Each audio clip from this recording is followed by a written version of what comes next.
götürüm da şey eləmədim. Belə də marketdə çox satılmır ya. Avtovoya da getməyə vaxt olmadı ya. Şey götürdüm biraz. Mozzarella.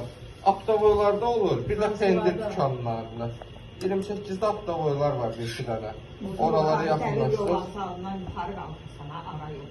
Bunlar hamı avtovoyalar. Orada parmesan. Belə servis olur. Hə, bu formada servis Müştəriyə olur. elə bir bilədir. Pastanın qabı budur da. Adı Pastanın qabı bu qablar olur. Şlyapa qabları ən çox pasta istifadə olunur. İndi neçə nəfərlik o? Bu bir nəfərlik.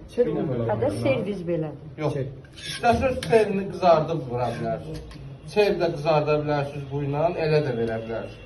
Və bu qabda da verə bilərsiniz də, yəni indi iki formada verilir də. Amma yastı qabda verir. Yox, yaşlı qabda verilir. Pastalar ən çox verilir dərin formada qablarda. İşte görünüş də önemli. Hə, görünüşə görə. Bunu indi qoya-qoya istifadə edəcəyik. Aha. Başlayaq müəllim buna yoxsa?